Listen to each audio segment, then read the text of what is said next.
옆 사람과 인사하겠습니다. 나를 만난 당신은 수지 맞은 인생입니다.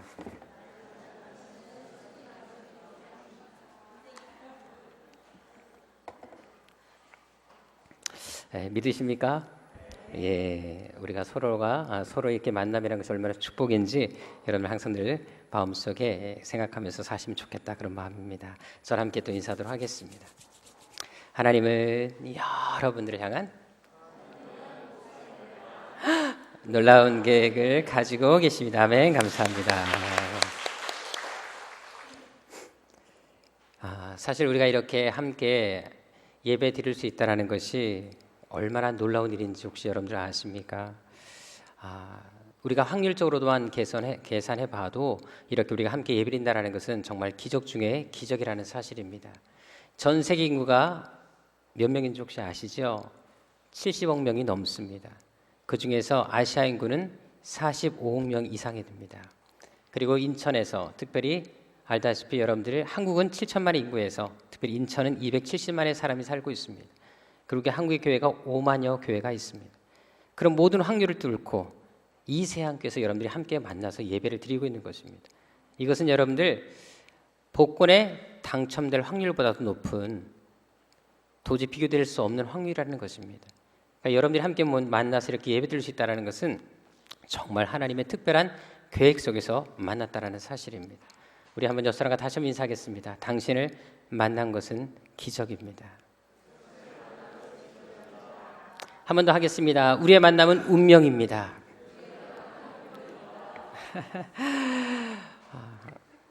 얼마 전 한 신문에 났던 기사입니다. 에콰도르 아마존강 유역에 세콰라는 그런 부족이 인디언 부족이 600명 살고 있는데요. 그 부족의 추장의 아들이 있습니다. 이름이 아몬 피아고 아지라는 38살 된 청년 아들이 있었는데 근데 그 아들이 그림을 그렇게 잘 그린다고 합니다. 그래서 평소에 늘 수치로 그리고 막대기로 이렇게 땅에다가 그림을 그리곤 했는데 이제 그 부족이 살고 있는 곳에 인류학자인 윌리엄 바코스라는 사람이 방문하게 됐다고 합니다. 근데 그 아이가 그림을 그리는 모습 보면서 너무 그림을 잘 그리니까 물감을 선물해 주었다고 합니다. 근데 물감이라는 것을 난생 처음 만져보니까 얼마나 신기하겠습니까? 그리고 그것이 그림으로 그려진다는 사실이 너무나 놀라워서 밤낮을 가리지 않고 이 아이가 그림을 그렸다고 합니다. 그리고 그 그린 그림을 세계 미술 경연대회에 한번 출품했다고 합니다. 근데 중요한 것은 거기서 최고의 상을 받게 됐습니다. 일약 스타가 되었고 세계적인 미술가가 되었다라는 것입니다.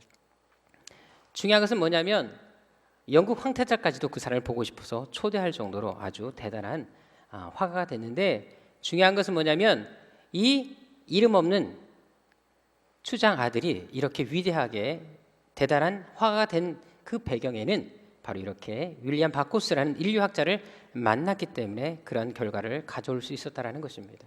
이처럼 만남이라는 것은 되게 중요합니다. 왜? 그 만남을 통해서 우리 인생이 어떤 결과를 가져올지 모르기 때문에 그렇다라는 것입니다. 오늘 본문의 리브가도 마찬가지였습니다. 지난주 제가 말씀드린 것처럼 리브가는 본래 영성 있는 여인이 전혀 아니었습니다. 그렇다고 그 여자가 하나님을 잘 믿는 그런 여자도 역시 아니었습니다. 오히려 그녀는 대대로 우상을 섬기는 집안에서 자랐습니다. 하나님을 경험해 본 적도 없었던 여인이었습니다. 그런데도 얼마 지나지 않아서 그녀는 믿음의 여인으로 바뀌었던 것을 우리가 살펴보았습니다. 그것도 뛰어난 영성을 소유하고 늘 기도하는 여인으로 바뀌었다라는 것입니다. 그 이유는 그녀 인생에 영향을 준 두 사람이 있었기 때문에 그렇게 되었다라고 제가 말씀을 드렸습니다. 한 사람은 누구였습니까? 바로 아브라함의 종 엘리에셀로 인해서 그녀는 위대한 영성을 소유한 여성으로 바뀌었습니다. 30일간 그 종을 통해서 제자 훈련을 받음으로 인해서 그녀는 위대한 믿음의 사람으로 탈바꿈하게 되었습니다. 그리고 또 한 사람이 등장하는데 그것이 오늘 본문에 나타난 바로 리브가의 남편 된 이삭이 바로 그 한 사람이었습니다. 그렇다면 여러분들 어떻게 그녀가 이삭을 만남으로 인해서 이렇게 위대한 신앙의 사람이 될 수 있었을까요? 먼저 그것을 이해하기 위해서는 이삭의 생애를 살펴볼 필요가 있습니다. 사실 이삭은 성경에서 많은 기록을 찾아볼 수가 없습니다. 여러분이 아는 것처럼 창세기는 아브라함과 이삭과 야곱과 요셉의 생애를 다루고 있습니다. 그런데 창세기 50장에서 이삭의 기록은 너무 극히 적다는 것을 발견하게 됩니다. 아브라함만 하더라도 여러분들 무려 14장에 걸쳐서 그의 생애를 기록하고 있습니다. 그리고 야곱은 9장에 걸쳐서 역시 그의 생애를 묘사하고 있습니다. 그리고 요셉 역시 14장에 걸쳐서 그의 인생을 잘 기록하고 있다는 것을 발견하게 됩니다. 그런데 중요한 것은 뭐냐면 오늘 본문에 나타난 이삭은 놀랍게도 창세기 50장 중에 다른 사람들과 비교했을 때 너무나 적은 내용을 기록하고 있다는 것입니다. 전체로 다 해도 2장을 넘기지 못하는 것을 발견할 수가 있습니다. 그런데 이렇게 짧은 기록에도 불구하고 이삭의 한 가지 중요한 모습을 우리가 발견할 수 있다는 것입니다. 어떤 일이 있든지 간에 항상 이삭은 기도하는 삶을 살았음을 그 성경 짧은 구절에서 발견할 수 있다는 것입니다. 먼저 우리 창세기 25장으로 한번 가보도록 하겠습니다.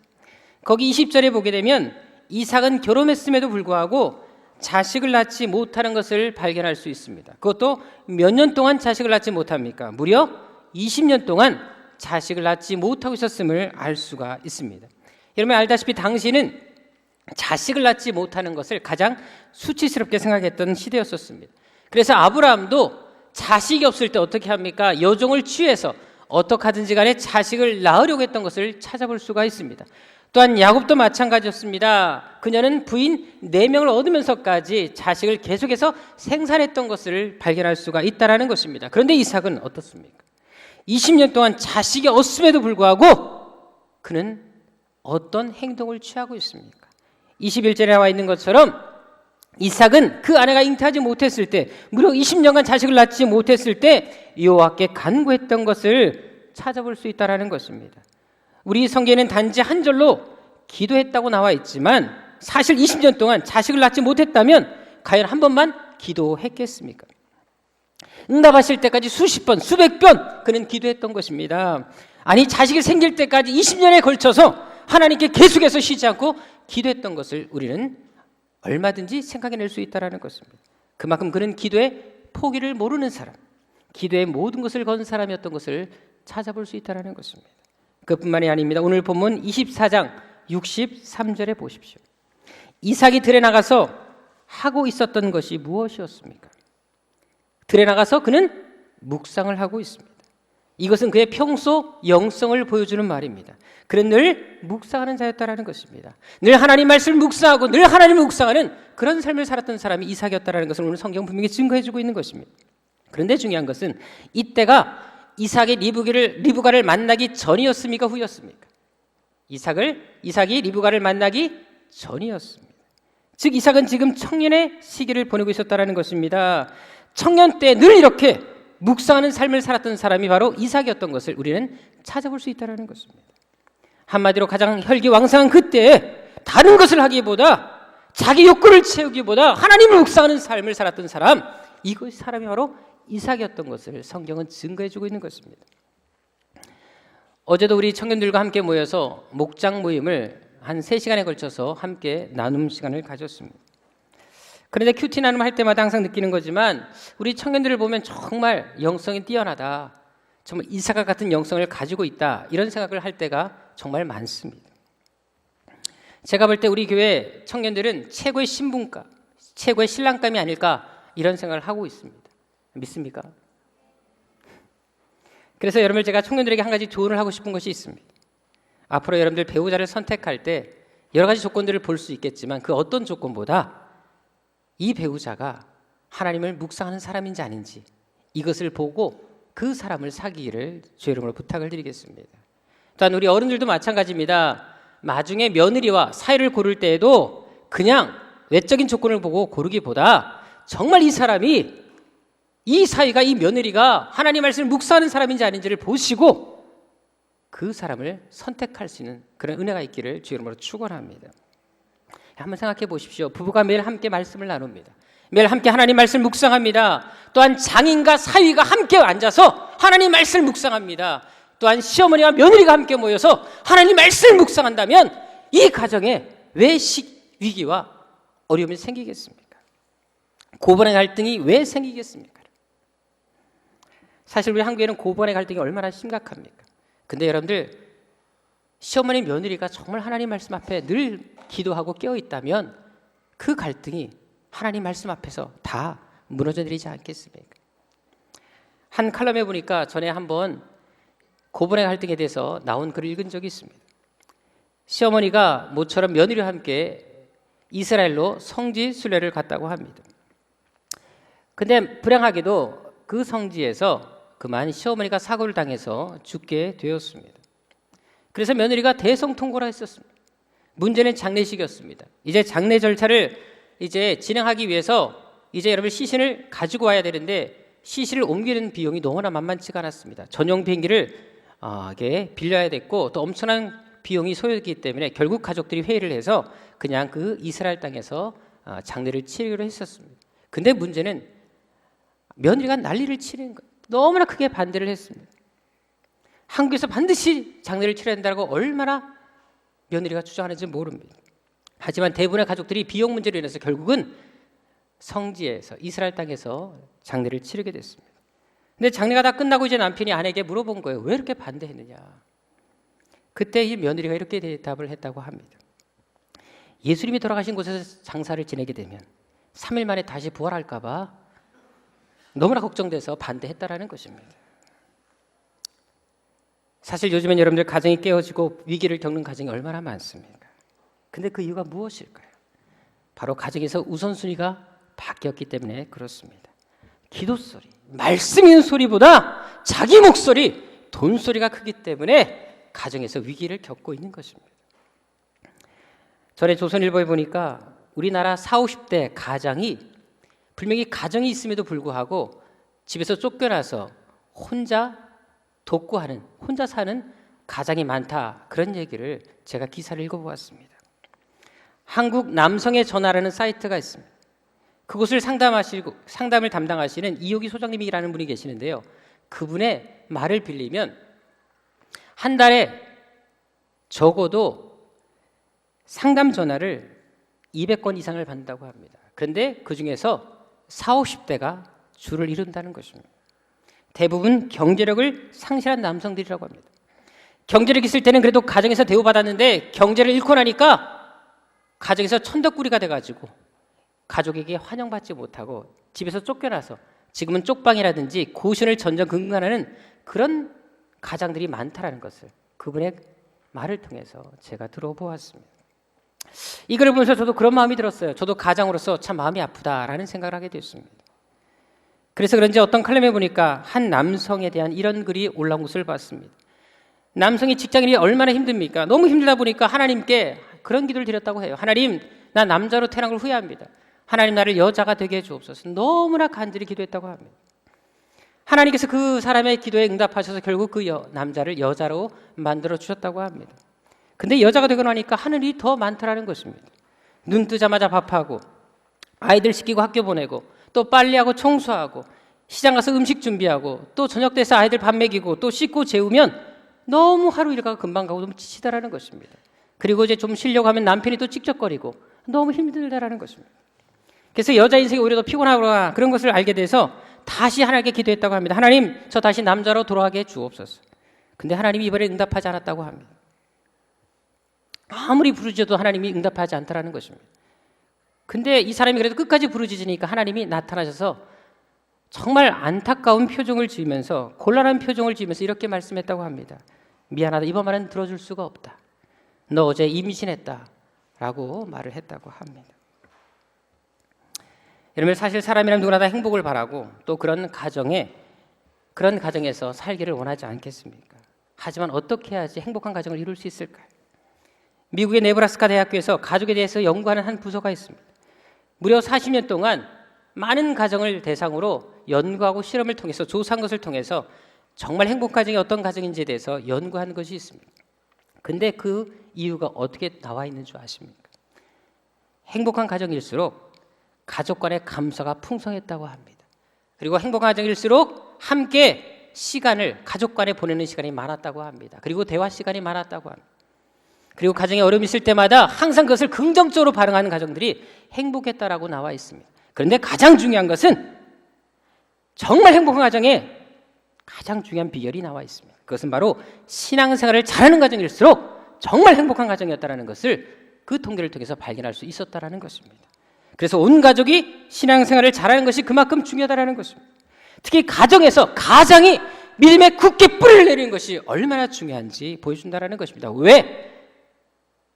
가정에서 가장 영향력을 미칠 수 있는 사람이 가장이기 때문에 그 가장이 어떤 믿음의 삶을 사냐에 따라서 그 자녀와 그 가정의 미래가 결정되었다는 사실입니다. 그래서 여러분, 성경은 자녀 교육의 1차 책임을 누구에게 묻는 줄 아십니까?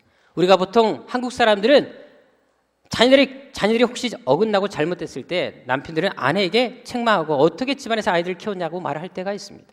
하지만 성경은 놀랍게도 가정교육의 1차 책임을 아내에게 묻지 않고 있습니다. 오히려 아버지에게 묻고 있다는 사실을 아십니까? 에베소 6장 4절에 보게 되면 아비들아 너희 자녀를 오직 주의 교훈과 훈계로 양육하라라고 말씀하고 있습니다. 놀랍게도 어미가 아니라 아비들에게 자녀를 바로 양육할 것에 대해서 얘기하고 있다는 것입니다. 예전 교회에서 우리 아내들에게 남편이 무엇을 하고 있을 때 가장 자랑스럽냐라고 질문한 적이 있었습니다.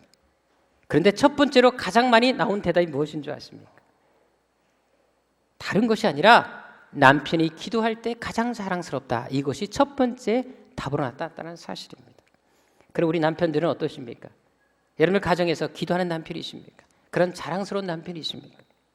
그래서 디모데전서 2장 8절에 보게 되면 이런 말씀이 있습니다. 남자들에게 이렇게 권면합니다. 그러므로 각처에서 남자들이 거룩한 손을 들어 기도하기를 원하노라. 여러분들 중요한 게 뭐냐면 하나님이 주신 이 손을 가지고 우리 남자들은 노는데 즐기는데도 손을 쓸 것이 아니라 이 손을 들고 하나님께 기도할 것을 성경은 명령하고 있다는 것을 우리는 알아야 한다는 것입니다. 그래서 남자들이 기도에 힘쓰는 것이 얼마나 중요한지, 그 가정의 행복을 지키는 것은 남자가 얼마나 무릎 꿇느냐에 따라서 결정된다는 것을 성경은 분명히 증거해주고 있다는 것입니다. 한번 생각해 보십시오. 아침에 일어나자마자, 잠자리에서 일어나자마자 가장 먼저 가족과 아이들에서 기도하는 아버지, 그렇게 기도하는 남편을 바라보는 그 아이들과 아내는 얼마나 그 남편이 자랑스럽고 든든하겠습니까? 그런 환경에서 자란 아이들이 잘못된 길을 갈 수 있겠습니까? 그런 가정이 어떻게 깨어질 수 있겠습니까? 틀림없이 영적으로나 그리고 신앙적으로 성장할 수밖에 없다는 사실입니다. 오늘 본문도 다시 보십시오. 리브가가 이삭을 처음 만났을 때가 언제였습니까? 바로 이삭이 들에 나가서 묵상할 때였다는 사실입니다. 한마디로 리브가가 이삭을 본 첫 이미지가 어떤 이미지였겠습니까? 기도하는 이삭, 묵상하는 이삭이었다는 사실입니다. 한번 생각해 보십시오. 지금 저물 때였습니다. 항온이 깃들 무렵이었다는 것입니다. 근데 그 아름다운 자연 환경 속에서 들에 나가서 묵상하고 있는 한 남자를 상상해 보십시오. 그 모습이 얼마나 아름답고 멋지겠습니까? 그 배경 아래에서 한 남자가 묵상을 하고 있습니다. 이 모습에 반하지 않을 여자가 누가 있겠습니까? 아마도 리브가는 평생 이 이삭의 황혼의 깃들 무렵에 하나님 말씀 묵상하는 그 모습을 결코 잊지 못했을 것입니다. 그뿐만이 아닙니다. 오늘 본문 67절에 보십시오. 이삭이 이렇게 들에 나와 묵상하고 있었지만 당시 이삭의 상황이 어떤지 아십니까? 지금 이삭의 마음 상태가 어땠는지 혹시 아십니까? 우리 67절에 언급해 있는 것처럼 이미 여러분들 사라가 죽은 지 얼마 되지 않았던 상황이었던 것을 찾아볼 수가 있습니다. 어머니가 돌아가신 지 3년밖에 지나지 않았습니다.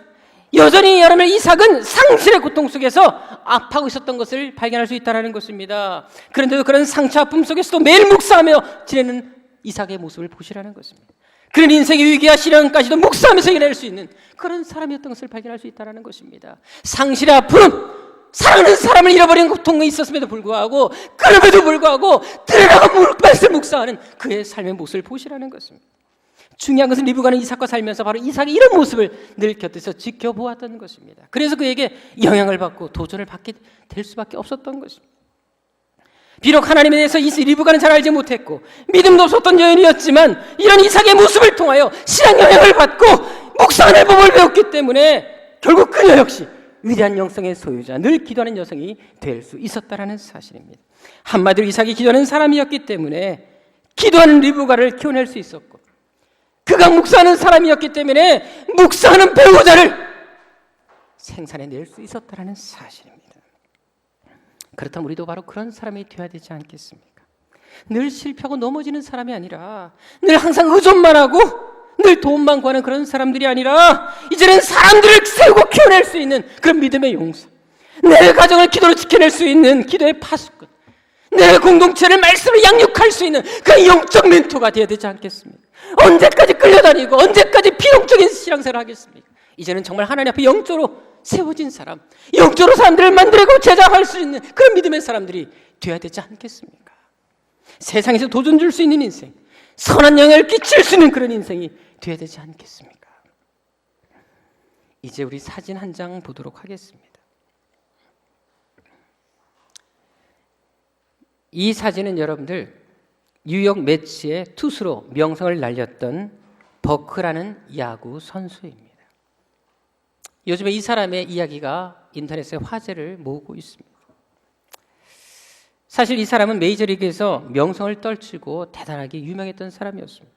근데 한참 명성을 날릴 때 그 좋은 직업과 돈을 포기하고 갑자기 야구를 떠남으로 인해서 많은 사람들이 충격에 빠지게 됐습니다. 이 사람은 여러분들 야구를 그만두었을 때 연봉이 얼마인 줄 아십니까? 우리나라 돈으로 22억 원의 연봉을 받고 있었던 사람이었습니다. 그런데 갑자기 조기 은퇴를 선언한 것입니다. 이유도 없었습니다. 기자회견도 없이 갑자기 은퇴하는 바람에 모든 사람이 다 충격에 빠졌습니다. 근데 그 이유가 뭔지 아십니까? 바로 자신이 입양한 아이들 때문이었습니다. 이 사람은 5명의 아이를 입양한 사람이었습니다. 첫 번째 큰딸 스테파니, 이 아이는 한국 아이였습니다. 조산아로 태어나서 심장의 구멍이 뚫려가지고 부모에게 버림받은 아이였습니다. 그래서 그 사실을 알고 이 아이를 살리기 위해서 입양한 것입니다. 두 번째 아이가 있습니다. 라이안이라는 아이는 과테말라 남자입니다. 갑상선에 문제가 있어서, 그리고 또 정신질환이 있는 아이였습니다. 그래서 가정에서 버림받은 아이인데 이 아이를 데려다가 입양해서 키우었던 것입니다. 세 번째 아이가 있습니다. 역시 니콜이라는 아이인데 역시 한국 여자아이였습니다. 태어날 때부터 오른손이 없는 아이였습니다. 심장에 문제가 있었고 간질병까지 있어서 하루에도 수십 번 발작을 했던 아이였습니다. 그런데 부모가 버렸다는 소식을 듣고 그래서 이 아이를 데려와서 입양한 것입니다. 넷째 아이가 있었습니다.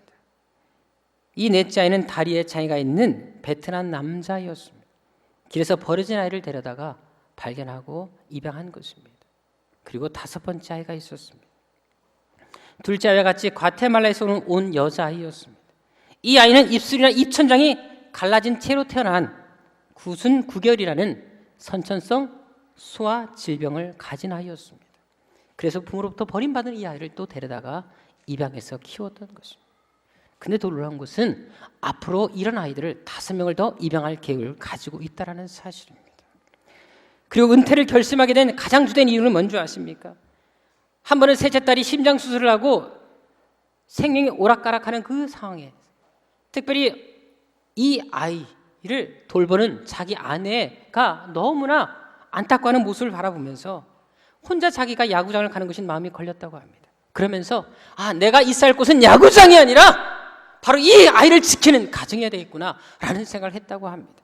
그리고는 직접 낳은 부모도 버린 그 아이들을 자기가 직접 거두고 키우기 위해서 야구를 그만두고 그렇게 좋아했던 야구를 포기하고 가정으로 돌아와서 은퇴를 결심한 것입니다.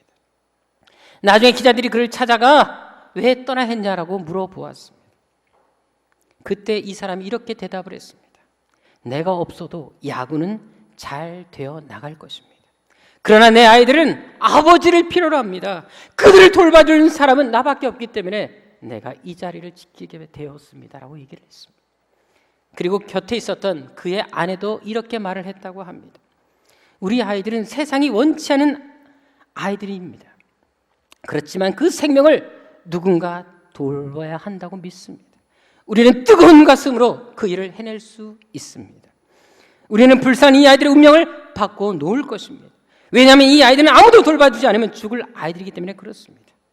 그러나 이 아이들을 키우면서 우리 부부가 깨닫게 된 것이 있습니다. 오히려 이 아이들이 우리의 운명을 바꿔 놓았다는 사실입니다.